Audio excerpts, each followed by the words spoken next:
Guys, what's up? It's Snoo. We're here on the eve of the 3.25 League launch for Settlers of Kalgura. Are you ready? Are you hype? Are you playing my build? Because I got a build guide out in case you missed it.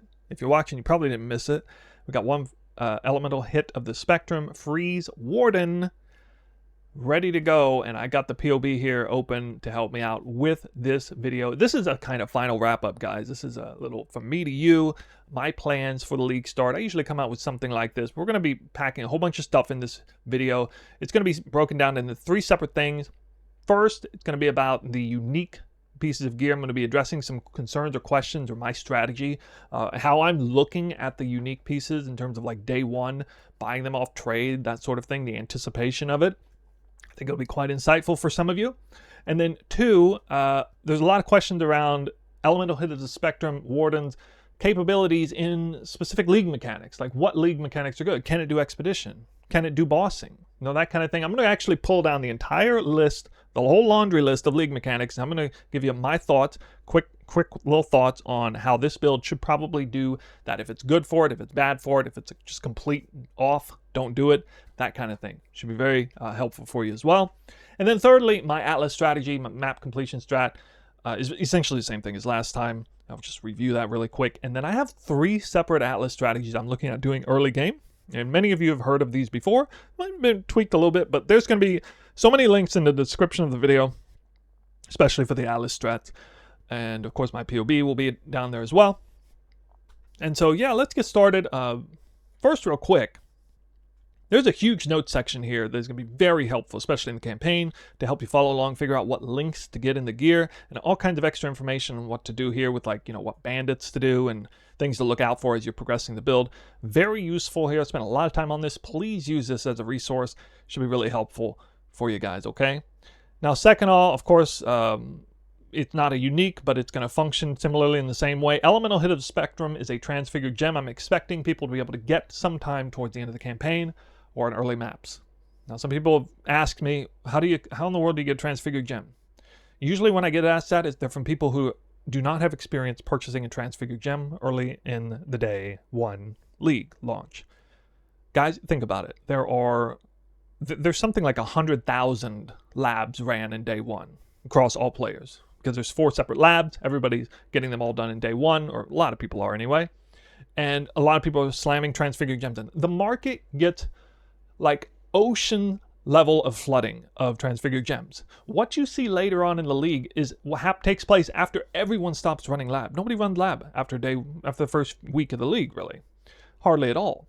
So day 1 is actually extremely forgiving for purchasing transfigured gems. People get a random transfigured gem. They want that currency ASAP. They're going to sell it for cheap. They're going to undercut whoever's there. And last time I logged in, there were well over 100 Elemental Hit of the Spectrum gems on trade, and I put that gem on blast before the league launch. Just so did a lot of other content creators. I'm fully expecting Elemental Hit of the Spectrum transfigured gem to be pretty cheap on day 1. No more than like 5 to 10 chaos max. Max 10 chaos. You know, foot in mouth, maybe. I don't know. But I'd be very surprised because I know how many people are running lab. It's just absolutely crazy, the idea that a gem would be really expensive, you know, toward the end of day 1 anyway. All right, so now let's get to some of the uniques. And to help you understand this, there is a tier system in the uniques. You may or may not be aware. Tier 0 is Mageblood, okay? That's the lowest tier. Almost non-existent. They go all the way up to tier 5, and the curve is like straight up vertical, okay? So the last few tiers, 4, tier 5, tier 4, tier 5 essentially are so extraordinarily common it doesn't even matter if somebody makes a build guide on it. If even Zizzarin himself make a build guide on it, it's not going to be expensive at League Start because they're that common, just so you understand. Once you get into like tier 2 or tier 3, it starts to matter a little bit, these things, and a lot of variables can line up to make something really expensive, okay? And then tier 1 can be really expensive, but can be cheap as well if it's like totally off meta. And only like really small content creators might make a build guide and get away with it for an item like that. But anyway, just so you know, my guide has essentially tier 3 and above, except for the chest. The chest is a tier 2 item, but it's very off meta. And so I'm taking a little bit of a risk there, but I think it will probably be fine. All right, so there are leveling uniques, and I think uniques are a great way to outfit your gear. The common uniques, if they're really cheap, completely remove the need for you to mess with crafting. Quite often when you're initiating a build, your craft sucks anyway. The gear really bad. You can only get like 2 or 3 affixes you even care about. The tiers are awful. And a unique piece of gear that's good for that slot is way more powerful than anything like that usually. The only downside here is if you set up a build like this with a bunch of uniques, it restricts, how you cover your bases on life and resistance and things like that. But as long as you get everything balanced out right, it usually makes for a much, much stronger build overall. So let's get to it. The very first item is Tassalio's Sign, the first anticipated potential unique you will buy. By the way, these are not mandatory at all. I just put these in here because I think it's a good idea to not have to think about a ring slot from mid-campaign to red maps. I like not having to think about that ring slot anymore. And it's a lot of value, a lot of power here for that. Even the 10% chance to freeze is good. So if we go over here to Tassalio's here, we'll see it is a tier 4. It is a rather unpopular tier 4. A little bit popular early on in the campaign, but not really. And it's going to be very cheap. I remember it being 1 or 2 chaos in the first day of the league. For the most of the league. Before, I think I bought 1. Next up, we have Prism Weave. Now, this is a totally different animal. This is way stronger, way better, and you should buy it. You should buy this. You should not skip out on it. Get as early as you can. It looks like it should be designed for endgame as in terms of the strengths of the rolls, but for some reason it requires level 25, and it is fortunately, tier 5 unique. It can get up to like 3 or 4 chaos maybe at the worst point of the league launch, but that's because of just how incredibly powerful it is and how many people are buying it. This will still be relatively cheap, and quite often my very first purchase, even before the Transfigured Gem in many cases. All right, so those are the only first 2 items you might get early in the campaign experience. Next we have a very interesting one here. Quill Rain, tier 4. Now, you guys think about this league. This is Melee League, right? Quill Rain's going to be a lot cheaper. Way fewer people are going to be playing. It is a very common unique, and it's usually only expensive because tons of people are playing bows, like any normal league. This league is going to be a little different. I am anticipating this item to be much cheaper than normal. Do you know anybody who is playing Toxic Rain this league? Because, I mean, those are the people who really want this, right? Now, Quill Rain's usually not very good for a build archetype like mine. However, because Elemental Hit of the Spectrum gives you so much flat cold and stuff, you can have a lot of fun in the campaign. White maps, yellow maps, even red maps with Quill Rain. And my giant recommendation for this is because of how extraordinarily fun it is to play this build with a Quill Rain when you overpower the content and how fast you can go. It is legitimately a good choice, and you will not have to mess with upgrading your weapon for a long time as well. So that's a nice, a nice thought. You don't have to mess with it, right? But not exactly a super high priority. A relatively priority unique here. We got a tier 4, Ahuana's Bite, and this is not meta at all. So this should be very, very cheap. I'm expecting this to be 2, 3, 4 chaos. I think it was last league as well. If it's rolled nicely, maybe it's a little more expensive. The roll does matter a little bit here, but this is one of the core items. You can get out of the way pretty early. It's required level 56, so not super early. But anyway, that's there. Again, another very common unique. We've only seen very, very common uniques so far on this list. Painseeker, tier 5. I don't think it even matters how many people run my build. This is going to be cheap. It basically has to be. It's tier 5. Nobody else, no other content creator is pushing this. This is going to be really cheap. Great flat roll, and it's kind of build enabling for my build. If we combine these gloves with the Warden, I think it's going to be actually silly how strong our elemental ailments get. So yeah, definitely recommend getting that one out of the way pretty early. Then we get to an item that is very popular at League Start for all kinds of different builds. Might be a little less popular this league because it's not a bow build. Or bow league, I mean. Karui Ward, okay? So this is a very popular pick. And usually 3, 4, 5 chaos. Even though it's a tier 5, it's one of those rare cases where at League launch, this actually does get a little bit expensive as a tier 5 unique for a very short period of time in day 1. But you should be able to find them flooding the market and buy one and anoint it. It's very important to anoint this one because you can get a really nice cheap anoint out of the way, and then you don't have to mess with it until you get the Halcyon much, much later. So good idea. I try to buy this and then do a blight just to unlock it, and then buy the oils immediately and get Fury Bolts anointed on there. I don't even have to think about it. for a very long time. Okay, and that concludes those for that's kind of mapping leveling gear. And this is the in-game build. I'm going to stop here at this point. This is virtually all unique gear. Got the quiver we already talked about. And then we got heat shiver, okay? Heat shiver is the first tier 3 unique on the list. Can be a little bit expensive. Usually it's 20, 30, maybe 40 chaos, I'm guessing. These are estimates, by the way. Don't hold me to it. I'm just trying to give you the best guess of how much I'm expecting to see this. Basically be somewhere in the range of 10 to 40 chaos probably early in the league. Depends on exactly which time of the day or league, which day of the league, I mean. But I don't think this is going to be particularly meta, this league. It might be a little bit because of the Warden with the freeze tech, but it is part of my build, and I do recommend it. It's a good choice. The Fledgling is also a decent choice if for some reason way, way, way easier and cheaper. Okay, and then we got Painseeker, we already went through. All right, Lionized Paws. Not that one. Okay. Tier 4 boots that I've never really heard anybody talk about. These are on a technicality, these are the only build enabling unique piece of gear that I have in this build. Because technically it enables the link in the boots as a pseudo 6 link. It really doesn't matter though. You don't even need that to make it work, to make the build function well. Like, it's not going to fire on all cylinders, whatever. Try to get this as soon as you can. You can change my build a little bit if you don't like the idea of running these boots for whatever reason. But huge strength roll is nice. Flat fire, get some movement skill. And the downside is essentially not a non-factor here. But it turns a lot of people off. And so I'm expecting these to be extraordinarily cheap. And the roll doesn't even matter on it. It's not like it has a movement speed roll range or anything. So that's really easy. Let's skip the Halcyon for a second. We got the Barracks rings here. Barracks Respite's the one to look at here.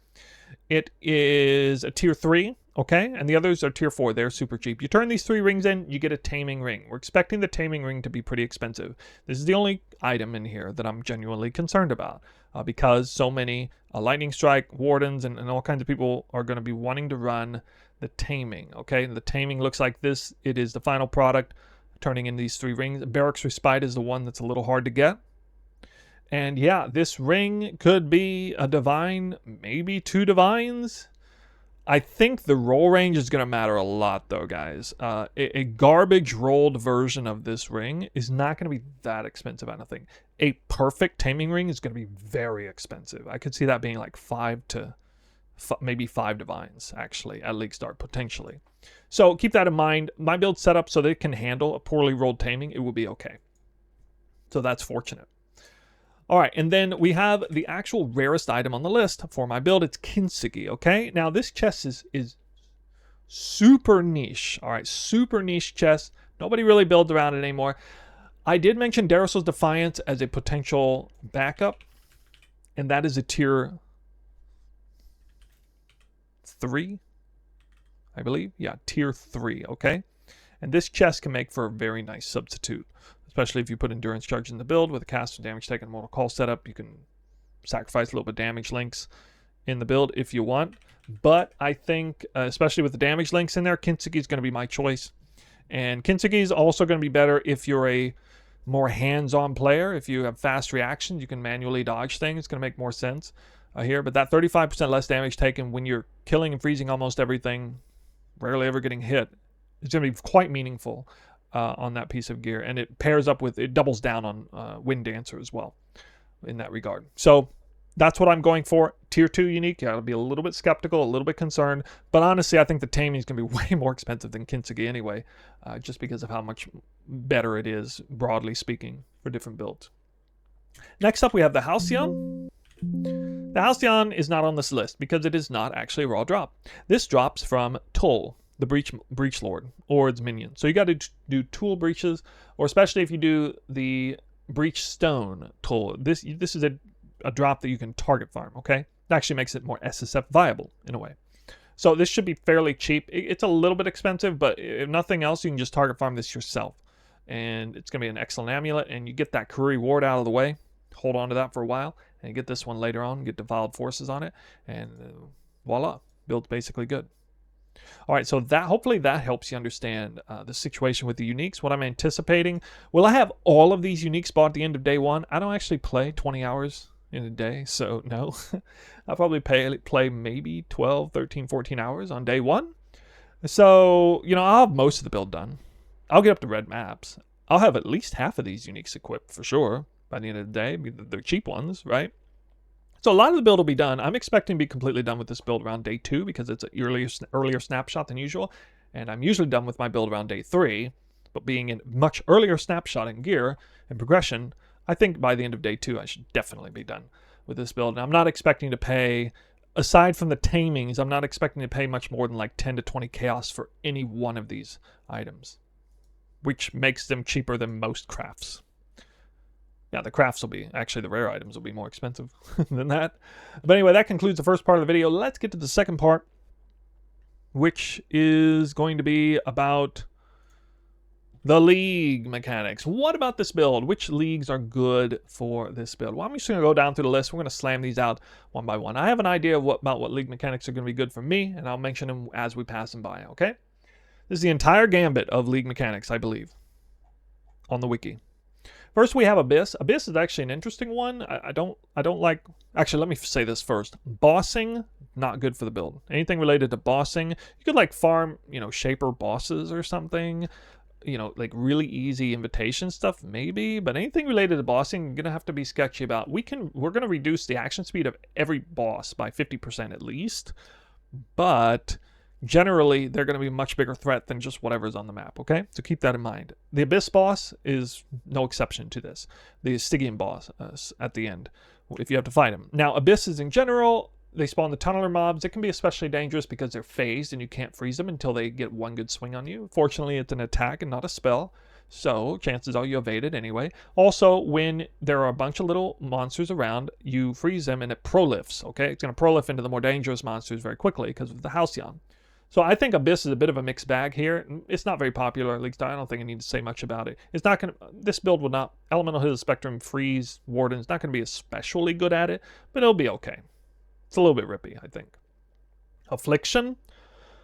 As it pertains to the overall difficulty of Affliction as I remember it, I think this build will be pretty good at Affliction. Not exactly going to be great at the earliest stages, but, if you think earlier stage of the build, lesser juice level of Affliction, I think it's going to pair up pretty nice because it's going to freeze monsters that have a lot of health anyway, and that alone is going to be really good. The normal, magic, and rare monsters. So I think that one of the greatest things I'm excited for in my build is farming Affliction with it. Okay, next up we have Ambush. It's going to be terrific. Okay, you open up the ambush, boom, everything prolifts, everything's frozen, everything's dead, everything's shattered. No explosions, no DD, no detonate dead. Easy. Just flame dash out of the ice explosion, whatever. That's it. Very good. Unfortunately, we're not farming divination cards by boxes anymore, but yeah. Next up, we have Anarchy. Not a good bet, okay? Unique monsters generally going to be a little tougher. Probably not able to freeze them. I'm not exactly sure if we can freeze the Rogue Exiles. If we can, they'll be frozen, though. I can promise you that. But yeah, they can off-screen you. They can hit you with a bunch of spells. They're going to be extra dangerous. Bestiary, I believe you can't freeze. I think this is actually a specific mechanic that's going to be bad for my build because you kind of forced to take some damage from them. You can't stop those enemies, really. And yeah, I'm not going to be a big fan of beasts for my build. Betrayal, kind of a similar story, okay? Uniques again that can ambush you and just wreck your day. And for a squishy character, Betrayal can be very rippy. Not exactly the best build for that. Then we get into something where I think, if anything, this is the one league mechanic, Beyond, that is... this build of mine is going to be stronger for Beyond than really any other league mechanic when you weigh it against similar archetypes. So if I take a conventional Lightning Arrow Deadeye, it cannot handle Beyond on a very low end gearing threshold. You get yourself killed way too often, right? That's not the case with this build. It blew my mind when I was doing testing. I was testing this build in T17 Delirium. Beyond couldn't touch me in many cases. Absolutely boggled the mind. That is why I'm putting Beyond on basically every strat I do at the moment I get done with maps, because I know I'm going to get to make a lot of extra currency where other more glassy characters can't handle doing it because they can't freeze the monsters. It's just because of the nature of how Beyond spawns in giant packs, and they're very weak, low-level monsters. There'll be a couple of tanky rares in there. everything gets frozen. Everything dies, gets frozen before it has a chance to do anything to you. It's very good for that. Blight. Blight's a bit of a mixed bag. On the one hand, it's really nice because you can freeze monsters as they're coming to the pump last second.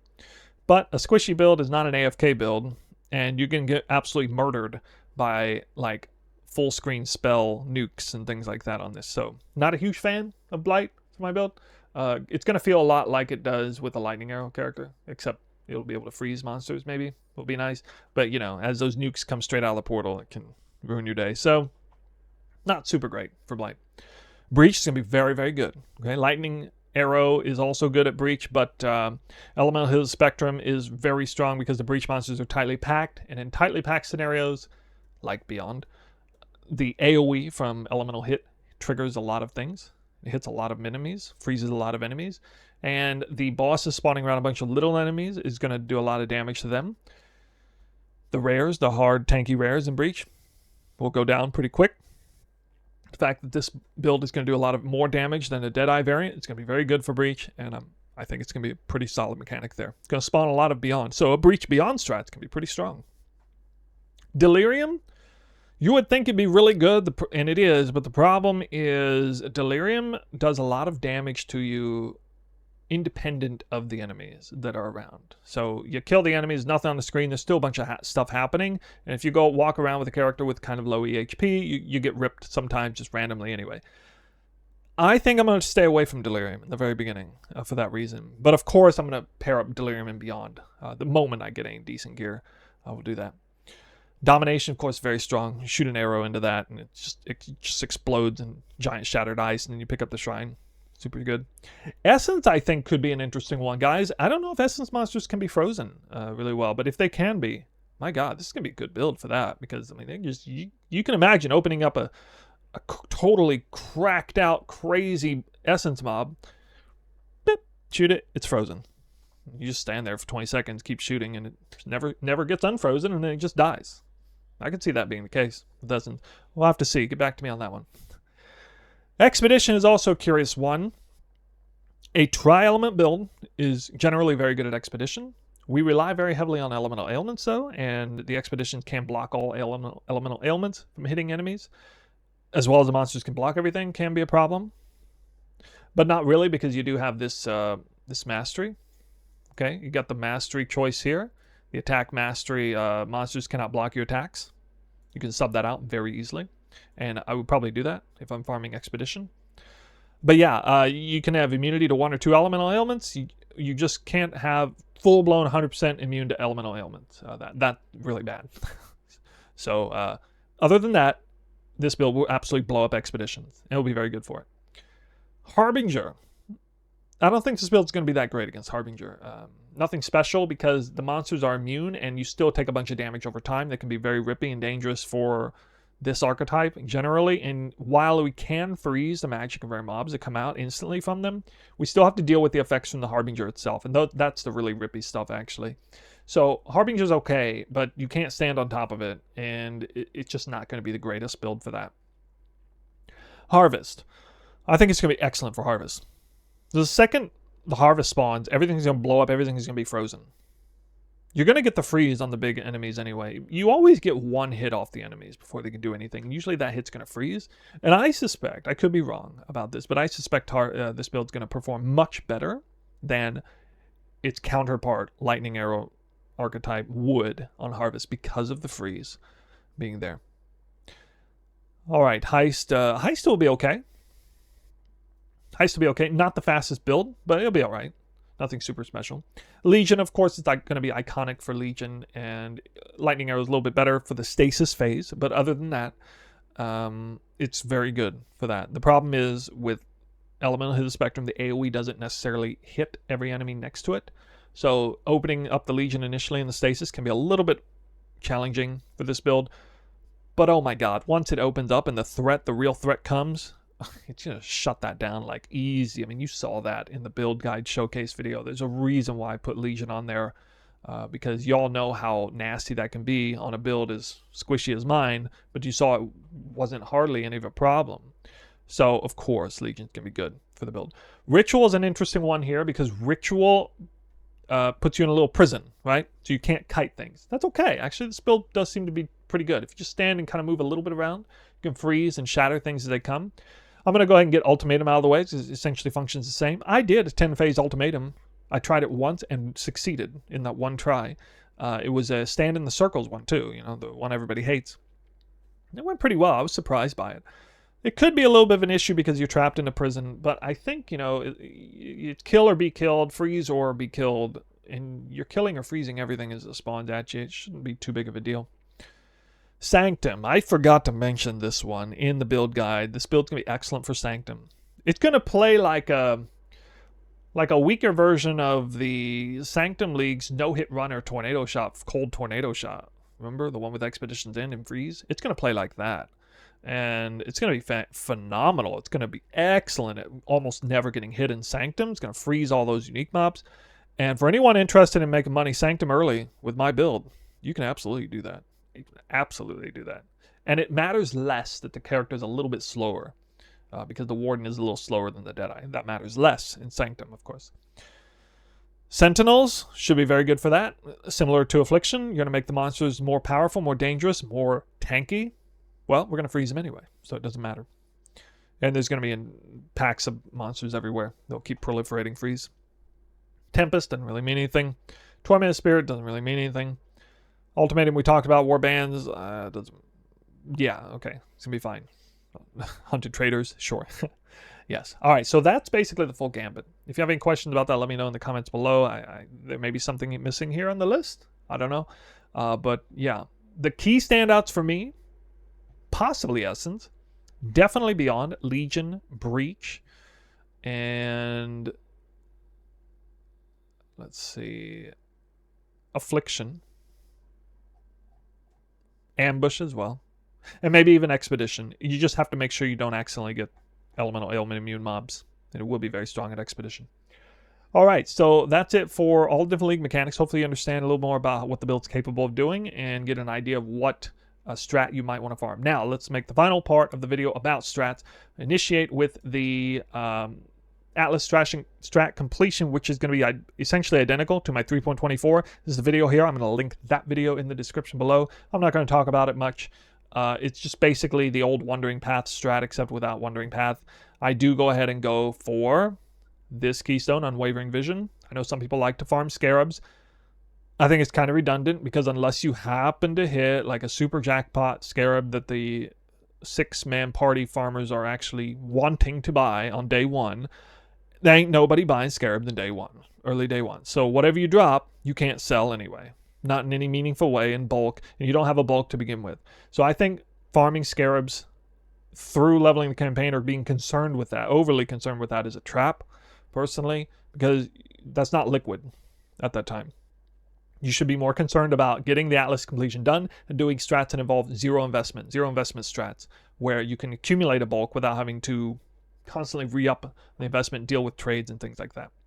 So this Atlas is going to focus around map completion, getting Exarch in there, some Nico when it's convenient, and at the very end do some of this top stuff here because it doesn't add any time to the maps. I basically rush Unwavering Vision, then I rush the Keurig nodes as well as the adjacent map drop chance. Anyway, watch the video if you want to see that. This video right here, we'll go through that in detail. It's identical, nothing has changed with that. All right, I got 3 more Atlases to show. This is a zero investment Exarch farming strat with heist. I really like this, guys. I can sell these heist contracts in blueprints with or without TFT in bulk. It's very nice. I am putting Beyond on here. I did have it before and it was kind of iffy on previous characters. I'm going to feel really good about having Beyond right from the get-go. I'm going to put it on there. I don't want to spawn the boss, but I'm going to do Exarch altars with Beyond. Heist as an extra stuff, and put Heist on the map device. And yeah, I'm even going to try Expedition in there. I think it could be good. This does force an Expedition and Nico on the map. Nico buffs only last 60 seconds, not as important. I am going to block Delirium because I don't even want to look at it at this gearing stage. But it should be pretty fun. It also got 2 of the best Scarab drop nodes here. I think this is a solid strat for very, very, very first farm that you do. It doesn't matter what map you're doing. Jungle Valley would be the best. But I'm probably just going to run whatever the hell map I drop. Or I will have to pay in bulk maps, which could be expensive. We'll see. Another strat I'm looking forward to is Legion Dunes. 0 investment. Could run Legion Scarabs in here, but 0 investment in mind. Oh, yeah, you'll notice is 126 over 132. That is a perfect number for everything except the boss Maven invitations. That works out really nice. I like to hit 6 points shy. That does include doing all unique maps, including things like Putrid Cloister, which can be expensive, but that's where it looks. So this is basically the strat that I ran in the build showcase, okay, with some Nico and some Beyond and Legion focus there. Yeah, Nico, Beyond, Legion. Exarch Altars, that's it. Increased effect modifiers on maps. Very, very solid strat. And I don't think I'm going to have to wait until I get Inspired Learnings to do this. The second I get 1 Inspired Learning for sure, I'll probably switch over to that. I don't know how long I'll spend time there because I know that T17 they'll be capable of doing this item level 84 cluster farm, which is the last thing. Again, still not messing with the last 6 points, which is really nice. So I don't have to deal with that. Just get my four Void Stones, which I can get myself. I may pay for the carries in the last 2 because I don't like those bosses, but can absolutely do all 4 Void Stones with this build prior to all this. But anyway, this is the item level 84 cluster farm that I did before. It's exactly the same as that setup before. Nico won't be quite as good, but this focuses on picking up the, in particular, hunting the 3 passive 84 mana reservation cluster for the Aura bots. The 6-man parties are going to be jonesing for those. I expect that to be almost instantly worth 10 divines at league start. It's a pretty rare cluster drop, but yeah, there are some 8 passive clusters that are going to be very good too. Maybe even a 5 passive traps clusters and melee clusters too. The 8 passive melee clusters are probably worth a lot this league as well, guys. And if you have any idea how to craft clusters, my goodness, this is a hell of a good strat if you have any idea about that. So being familiar with the cluster market can be really good. I've never farmed clusters super early in the league, so it's going to be kind of new for me. But I'm anticipating, you know, this is day 1. This is day 2. This is day 2 and 3. Maybe 4. This is day 5. By day 5, I want to be doing this strat at the latest. All right, so hopefully you understand my plans. And I really hope that, you know, it really squares you guys away about any of the major concerns or questions that you have about the unique item drops and how to anticipate dropping those or getting those or buying them, figuring out what the cost is going to be, the Elemental Hidden Spectrum gem itself, what that's going to be like trying to purchase, the league mechanics. Maybe you don't like the same league mechanics as me. Expedition was one that I was getting asked about a lot. Sanctum was one I was getting asked about a lot. It's going to be pretty good for those two. Definitely. And then the Atlas strats, people always want to know what I'm doing for the Atlas strats, making currency. That's my plan, guys. Just a few hours left.